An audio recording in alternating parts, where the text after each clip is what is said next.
Hi, Jerice here today from Laurabee's World, and I'm going to show you a really neat embossing project that uses heat embossing and dry embossing. And I'm going to be using a stamp set, digital stamp set from the Cutting Cafe, and the name of the set is Snowflake Huge Circle Set. And it's an awesome set because you get this really pretty circle, the design on it, and it's a big circle. It's quite a good size. And then you get all these little word sets like "Let It Snow" that you can print out with it, that come with it, and then they can fit in the middle if you'd like them. I'm going to do something a little bit different right now. I'm not going to use the words. I'm going to push the words off to the side. I did go and cut out a round circle that fits in the middle, and that's what I'm going to be using for my project. What we're going to do first of all is I'm going to get out my Cuttlebug, and you'll hear my chair squeak as I get things up and going. And I take my Cuttlebug, and I will bring the camera up a little bit so you can see this. Just give me a second, please. Okay. And I get my Cuttlebug out, and I get my embossing plates, my two B's and my A, and I get an embossing folder. I'm using, this is from the Paper Studio, and it's a snowflake, as you can see. Isn't that pretty? I just fell in love with this when I saw it, and I'm going to use this. So first I'm going to start out by dry embossing my circle. I put my circle in here. Gotta move over, scoot over. I find a snowflake that I like, and I like this one down here because it's a good size one. See, I can even fit it through the back, and you can see that it's good size. So I'm gonna go with that one, and I'm gonna put it right over top. I can see through the light that it's pretty well centered, for me. I am getting a little bit of the other ones around it, and that's fine. And I'm going to close it, and when I close it I can see it's centered. And I'm going to go back over here to my Cuttlebug, place it in my Cuttlebug, and push it through.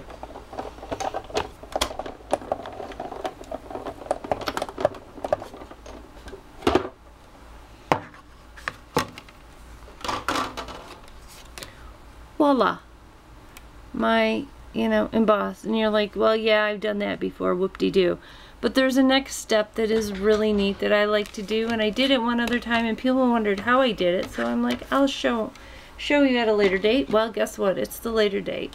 I'm going to put this down. I'm going to move my Cuttlebug out of the way, my embossing folder. I don't need them right now, and I'm getting out the next things I will need for my next step. This is where I need to move the camera back down to the mat, so please bear with me again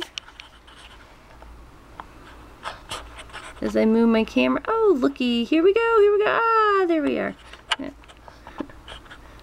Okay, I'm trying to be entertaining instead of boring while I'm doing this.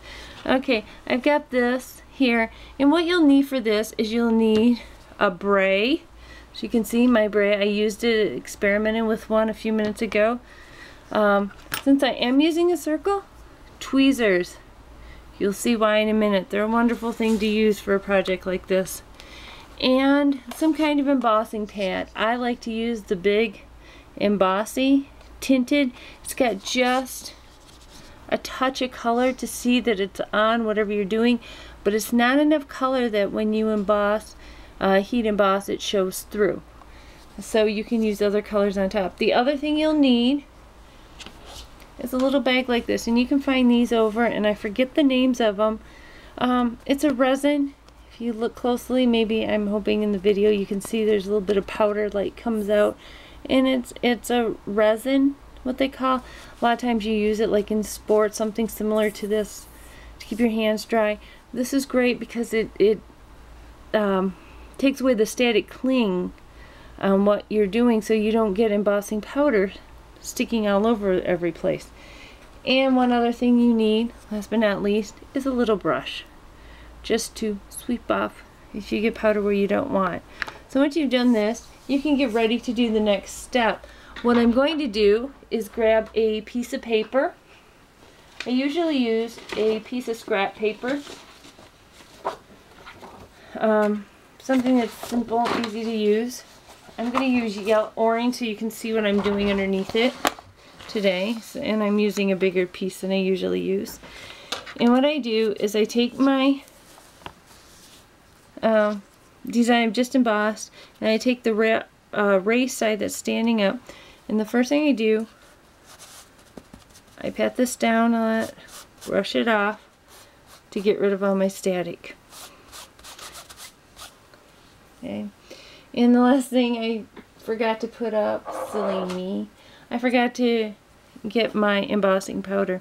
I am using embossing powder. This is called Sparkle Embossing Powder Clear Silver by Recollections, and that's what I'll be using. So I'm putting that off to the side too.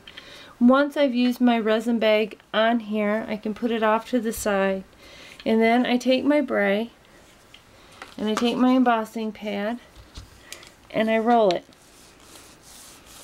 so I get a pretty fair coat on here, and it's even. You don't want any spots that have more. See how even? Hopefully you can see that's pretty even. The only place that's not even is where I pull it off the pad and it comes off.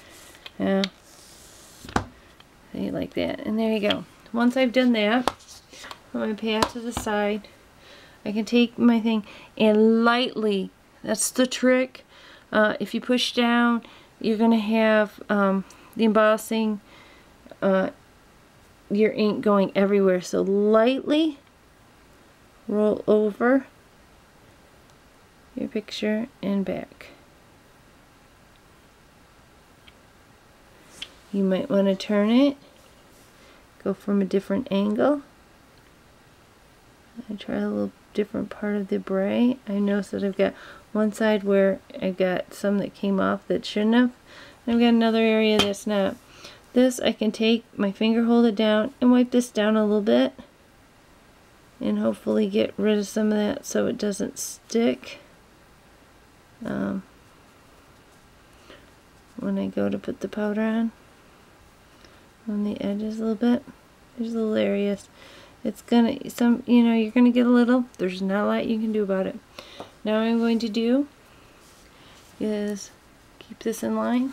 Take my embossing powder. Don't be afraid. I love embossing powder.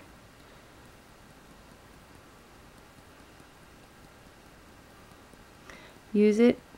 Put it on my thing. Take my tweezers. Find an area that does not have embossing powder on it. Flip up. And give it some good shakes there. See, you will see I do have it though, even after I lay it flat and use your brush. This is where the brush comes in handy. Should take off that extra. Should be able to use it to get in here and get the extra little pieces that weren't supposed to be there that showed up. See?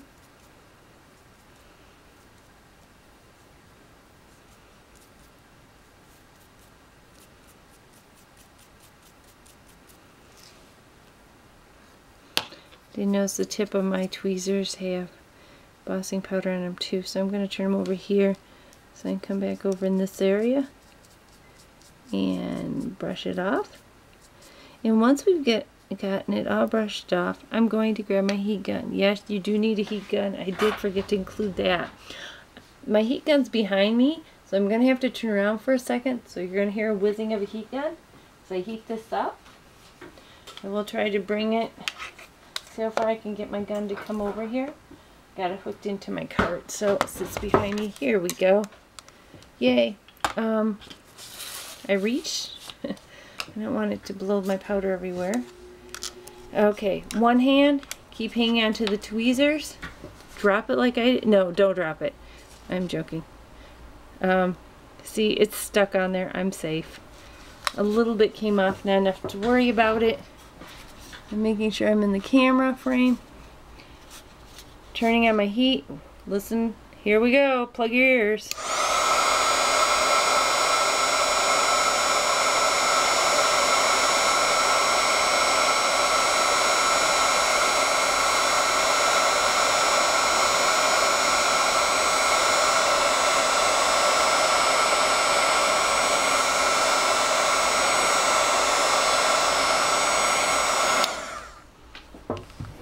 know, can you see that?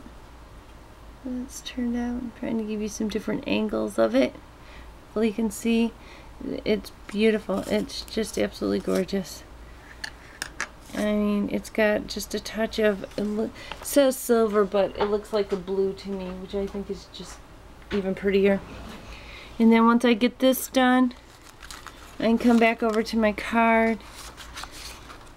You know, there's my card. I put 2 circles. I just welded them together in my program for my Cricut. Now, put this on, put that on, put that on, and then I'll probably take some little stone. I'm just grabbing one. It's probably not big enough, but I'm putting it right there in the middle.